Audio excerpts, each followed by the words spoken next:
Hi there, it's Tanya again. I stepped in today to talk with you about reflective writing. As we may have discussed previously, as you go through your university studies, you'll be exposed to a range of writing genres.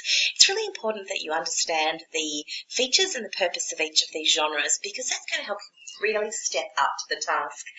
As we may have discussed previously, reflective writing is designed to give you an opportunity to look inwards, to look at your feelings, look at your behaviours, look at what you've done, and look at it in relation to what the literature says, so as to lead to greater professional and personal development, but also to illustrate that to your ELA as well. So we're going to talk about what reflective writing is, what it is not, and give some examples of reflective writing as well. Do you want to make this absolutely clear though? These are just very general examples. When you're writing your own reflection, absolutely critical that you do focus in on the requirements of the assessment brief, in particular the focus. Now, often when students try to write reflectively, they end up giving us a recount. A recount is simply an overview or a description of what happened. A recount is not a reflection though. And here's an example of a very basic one. This morning I got up, helped my children get ready for school. There's no indication here as to why that's important, why it matters, what the implications are, what the experience was like. So this recount is not a reflection. Here's another one. This is a recount with some evaluation. Again, this is not a reflection. This morning I got up and helped my children get ready for school. Everyone got to school on time and things went well. If I was reading that as an ELA, I would think, okay, well, what does it actually mean that things went well? What does that look like? What sort of factors helped this occur? So this particular example is not a reflection. It's getting a little bit better. Not much, but a little bit better. Okay, let's move into reflection territory. This morning I got up and helped my children get ready for school. I prepared the night before, which meant that I felt more in control.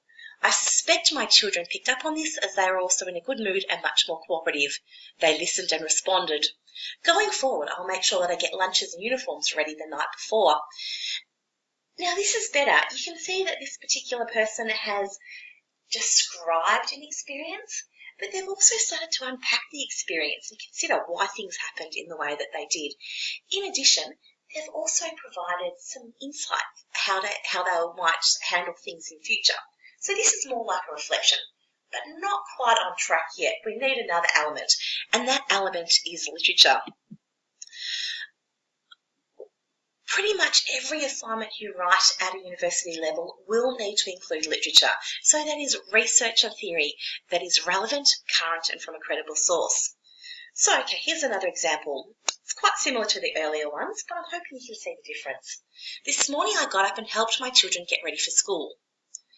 I had prepared the night before. So, this is a description of what had happened.